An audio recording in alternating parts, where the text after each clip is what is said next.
بسم اللہ الرحمن الرحیم۔ السلام علیکم۔ بھائی نے بھابھی کو ایک خاص جوتا گفٹ کیا تھا۔ بھابھی روز شام واک پر وہ جوتا پہن کر جاتی اور جب واپس آ کر اتارتی تو اس میں سے پیسے نکلتے۔ جب میں نے بھائی سے وہ جوتا مانگا تو گھبرا کے اور بولے کہ یہ جوتا صرف شادی شدہ عورتیں ہی پہن سکتی ہیں۔ مجھے بھائی پر بہت غصہ آیا۔ اگلے دن بھابھی کا جوتا چرا لیا اور خود باہر پہن کر چلی گئی۔ ابھی کچھ ہی دیر دور چلی ہوں گی کہ جب اچانک پاس سے گاڑی آ کر رکی اور پھر میرا نام در افشاں ہے۔ میرا تعلق ایک مڈل کلاس فیملی سے ہے۔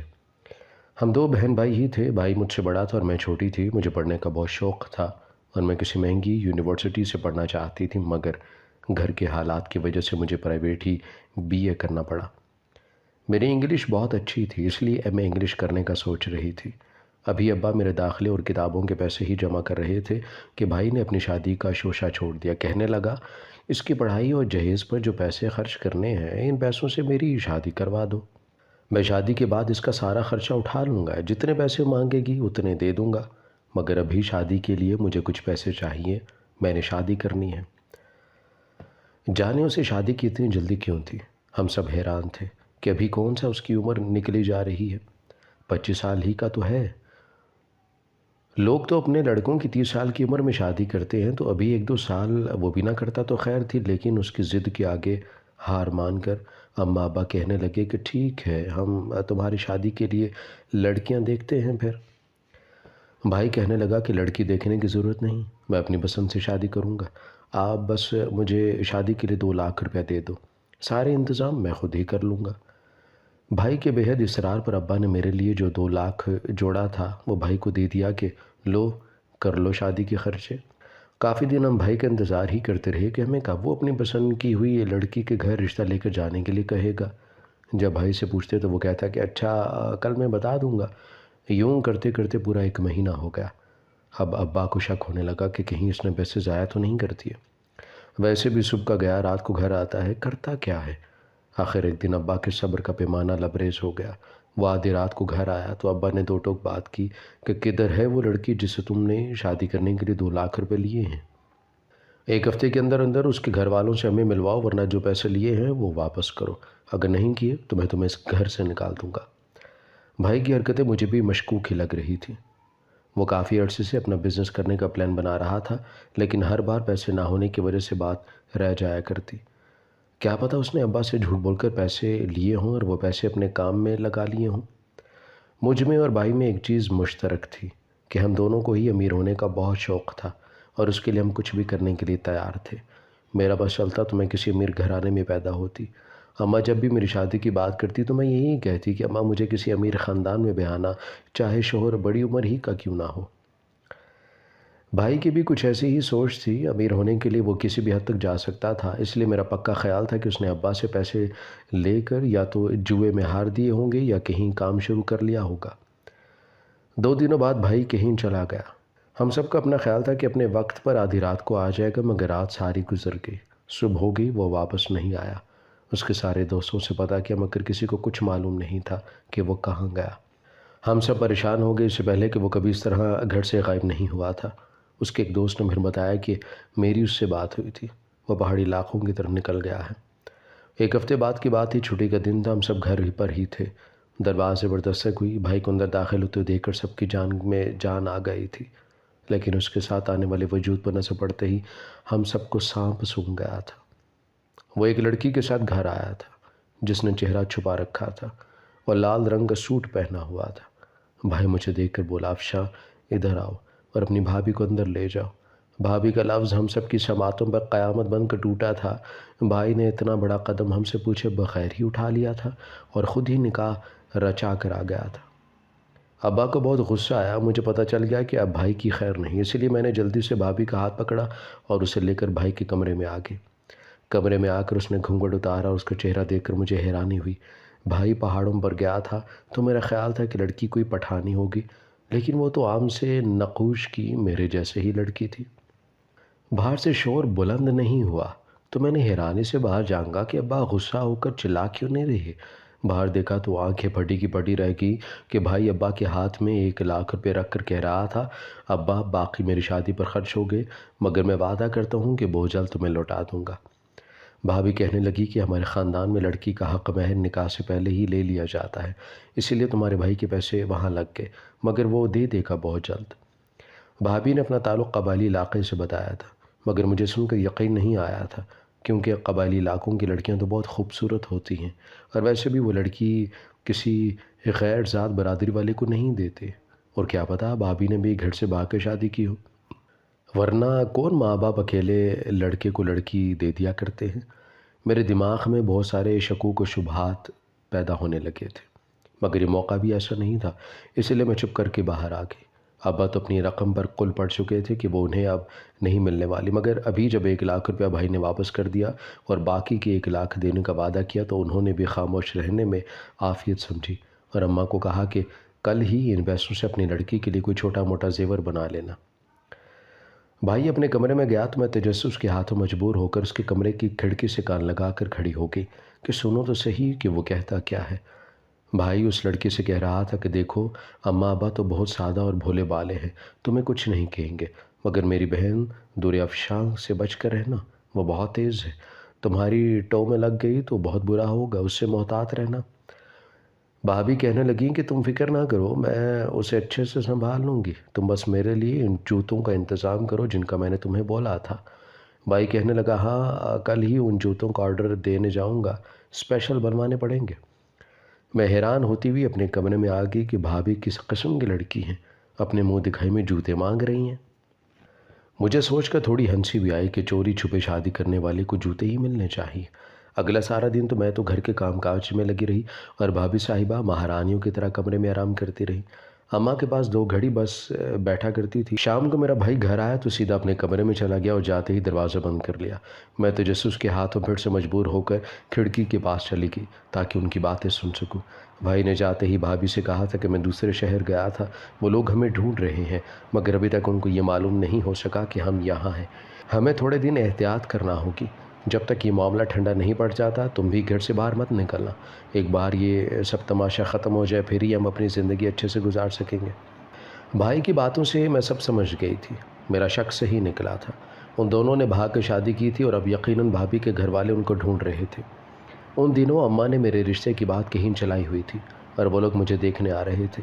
یہ تو اگلے دن پتہ چلا کہ میری دوست کا وہ کزن تھا جس نے مجھے دوست کے گھر آتے جاتے دیکھ لیا تھا اور پسند کرنے لگ گیا تھا، اور اب اس کے ماں باپ اس کا رشتہ لے کر آ گئے تھے۔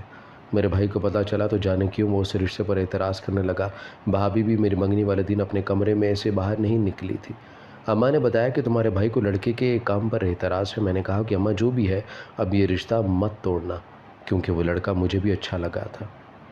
2 دن بعد کی بات تھی، رات کا وقت تھا، بھائی ابھی کام سے نہیں لوٹا تھا، اسی لیے میں دروازہ کھولنے کے لیے جاگ رہی تھی۔ رات کے 10 بجے وہ گھر آیا تو اس کے ہاتھ میں ایک جوتے والا ڈبہ تھا۔ مجھے معلوم تھا کہ وہ بھابھی کے لیے لے کر آیا ہے، کیونکہ وہ کافی دنوں سے بھائی سے جوتے مانگ رہی تھی۔ میں نے جان بوجھ کر اس شاپر سے چھینا اور ڈبہ کھولتے ہوئے کہا کہ بھائی میرے لیے لائے ہو؟ اس نے گھبرا کر جلدی سے میرے ہاتھ سے جوتا اور ڈبہ چھینا اور کہا کہ یہ تمہاری بھابھی کے لیے گفٹ لے کر آیا ہوں، تمہارے لیے پھر کبھی لے آؤں گا۔ وہ جوتا سیاہ رنگ کا بالکل سادہ سا تھا، جس کی 5 انچ کی عجیب سی بیڈ ہیل تھی۔ شاید بھائی نے آرڈر پہ بنوایا تھا، کیونکہ دکان پر تو ایسے جوتے دیکھنے کو نہیں ملتے۔ دیکھنے میں وہ اتنا پیارا تو نہیں تھا کہ گفٹ کیا جا سکتا، مگر بھابھی کی خوشی بھری آواز باہر تک آ رہی تھی، جس سے اندازہ ہوا جیسے وہ اسی جوتے کا ہی انتظار کر رہی تھی۔ اگلے دن شام کے وقت بھابھی وہی جوتا پہن کر باہر نکلی اور مجھے کہا کہ میں واک پر جا رہی ہوں۔ میں دل ہی دل میں خوب ہنسی کہ اتنا ہیل والا جوتا کون پہن کر واک پر جاتا ہے۔ وہ 2 گھنٹے بعد واپس آئی تھی اور آتے ہی اپنے کمرے میں چلی گئی۔ اگلے دن پھر سے وہ ہیل والا جوتا پہن کر واک کے لیے نکلی۔ میں نے کہا کہ بھابھی سیر پر جانا ہے تو چپل پہن کر جاؤ۔ مجھے کہنے لگی کہ تم کون ہوتی ہو مجھے بتانے والی کہ میں کیا کروں کیا نہیں۔ 3-4 دن یہ سلسلہ چلتا رہا۔ وہ روز شام کو اپنا وہی جوتا پہن کر واک کے لیے جاتی اور آتے ہی اپنا کمرہ بند کر لیتی۔ اماں نے بھائی کو کہا کہ یوں تیری بیوی کا اکیلے جانا ٹھیک نہیں، مگر وہ کہنے لگا کہ اماں وہ جو کرتی ہے اسے کرنے دے، اور مجھے دال میں کچھ کالا محسوس ہوا، کیونکہ ایک بار میں نے اسے کہا کہ چلو میں بھی جاتی ہوں تو وہ گھبرا گئی، کہنے لگی کہ نہیں تم پھر کسی دن تمہیں میں لے جاؤں گی۔ اگلے دن جیسے ہی وہ سیر سے واپس آئی اور اپنے کمرے میں جا کر دروازہ بند کیا تو میں نے اسی وقت کھڑکی تھوڑی سی کھولی اور جو منظر دیکھا اسے دیکھ کر میری آنکھیں پھٹی کی پھٹی رہ گئی۔ اس نے اپنا جوتا اتارا اور اس کی ہیل والے حصے سے ڈھیر سارے نوٹ نکالے جو رول ہوئے تھے۔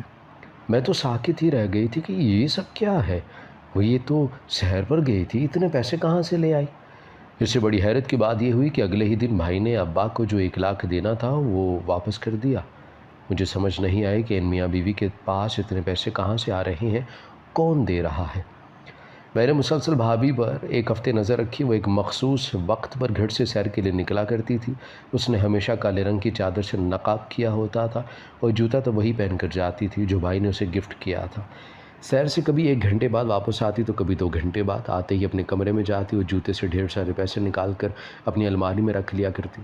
بھائی تو گھر آتا ہی دیر سے تھا۔ میں دیکھ رہی تھی جب سے بھابھی سیر پر جا رہی تھی بھائی اور بھابھی کے رنگ ڈھنگ ہی نرالے ہو گئے تھے۔ اتوار والے دن دونوں ڈھیر ساری شاپنگ کر آئے تھے۔ میں خوب سمجھ رہی تھی کہ سیر سے واپسی پر وہ جو ڈھیر سارے پیسے لاتی تھی یقیناً سارے خرچے اسی سے پورے ہو رہے تھے۔ میں نے ایک دن بھائی سے جا کر کہا کہ مجھے وہ جوتے چاہیے جو تم بھابھی کے لیے لے کر آئے تھے۔ میری بات سن کر وہ گھبرا گیا۔ بھابھی کا رنگ بھی فق ہو گیا۔ کہنے لگا کہ میں تمہیں کل ہی بازار سے جوتے لا دوں گا۔ میں نے ضد کرتے ہوئے کہا کہ مجھے وہی جوتے چاہیے اور ابھی اور اسی وقت چاہیے۔ بھائی کہنے لگا کہ وہ جوتے میں نے اسپیشل آرڈر پر بنوائے ہیں، خاص تمہاری بھابھی کے لیے، کیونکہ ایسے جوتے صرف شادی شدہ خواتین ہی پہنتی ہیں، کنواری لڑکیاں پہنیں گی تو گھر میں پریشانی آئے گی۔ میں غصے سے باہر آ گئی۔ باہر آتے ہی میں نے بھابھی سے سنا کہ وہ کہہ رہی تھی کہ اسے کہیں شک تو نہیں ہو گیا۔ بھائی نے کہا نہیں، وہ ایسے ہی کہہ رہی ہوگی، نند اور بھاوج میں یہ سب تو چلتا ہے۔ میں نے پکا فیصلہ کر لیا تھا کہ اب جو مرضی ہو جائے میں نے اس راز سے پردہ ہٹا کر ہی رہنا ہے کہ بھابھی کے جوتے میں ویسے آتے کہاں سے ہیں۔ اگلے دن دوپہر ہی کو میں نے بھابھی کے کھانے میں نیند کی گولی ملا دی اور جب وہ سو گئی تو جس وقت وہ گھر سے باہر نکلتی اسی وقت میں نے اس کی چادر لے کر نقاب کیا اور اس کے جوتے چرا کر باہر آ گئی۔ جوتے پہن کر میں گھر سے باہر نکل آئی۔ اماں ابا کو بھی نیند کی دوا دی تھی اور بھائی تو آتا ہی رات کو تھا، اس لیے میں بے فکر ہو کر گھر سے باہر آ گئی۔ مجھے کچھ پتہ نہیں تھا کہ بھابھی سیر کرنے کہاں جاتی ہے۔ میں منہ اٹھا کر سیدھا چلتی رہی۔ ابھی کچھ دیر دور چلی تھی کہ میرے پاس ایک گاڑی آ کر رکی۔ میں پریشان ہوئی، تھوڑا پیچھے ہٹی کہ یہ کیا چکر ہے، کہیں یہ مجھے اغوا نہ کر لے۔ گاڑی سے ایک بندہ باہر نکلا اور بھابھی کا نام لے کر بولا، انیلا جلدی کرو۔ بیٹھ کیوں نہیں رہی؟ میرے لیے یہ وقت بہت مشکل تھا۔ میں ایسے کیسے ہی انجان گاڑی میں نہیں بیٹھ سکتی تھی، مگر بھابھی کا راز بھی تو پتہ چلانا تھا۔ اسی لیے 1 منٹ سوچنے کے بعد میں چپ کر کے گاڑی کے اندر بیٹھ گئی۔ بھابھی نے بھی شاید نقاب ہی کیا ہوتا تھا، اس لیے وہ مجھے پہچان نہیں پائے۔ وہ 5 لوگ تھے اور آپس میں جانے کیا گفتگو کر رہے تھے، مجھے کچھ سمجھ نہیں آ رہا تھا۔ ایک آدمی بولا، انیلا آج تم بڑی چپ چپ ہو، طبیعت تو ٹھیک ہے نا تمہاری؟ میں نے کھانستے ہوئے کہا، ہاں بس تھوڑا گلا خراب ہے۔ میں ہرگز بھی ان کو خود پر شک کا موقع نہیں دے سکتی تھی، جانے یہ گاڑی کہاں جانے والی تھی اور بھابھی کیا کرتی تھی۔ مجھے شکل سے ہی ٹھیک انسان نہیں لگ رہے تھے یہ لوگ۔ آدھے گھنٹے بعد ایک بڑے سے گھر کے آگے گاڑی رکی۔ میں سوچنے لگی کہ یہاں پتہ نہیں کیوں رکے ہیں یہ۔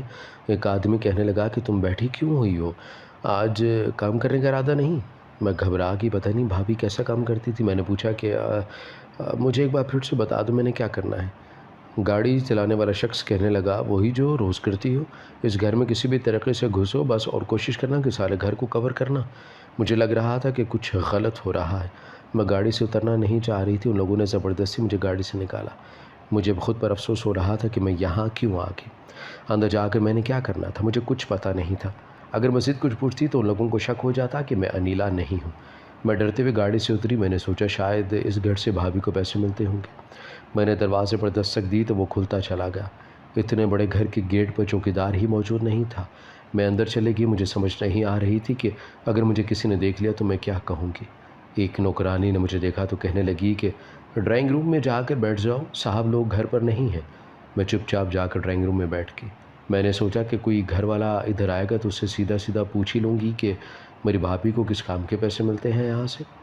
آدھے گھنٹہ میں انتظار کرتی رہی۔ اس کے بعد اکتا کر میں جانے کے لیے اٹھی تو یکدم مجھے شور سا سنائی دیا۔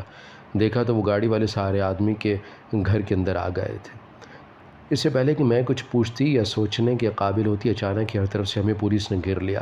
پولیس سب کو گرفتار کرنے لگی۔ میں تو رونے لگی کہ میرا کیا قصور ہے، میں نے کیا کیا ہے، کیوں مجھے گرفتار کر رہے ہیں۔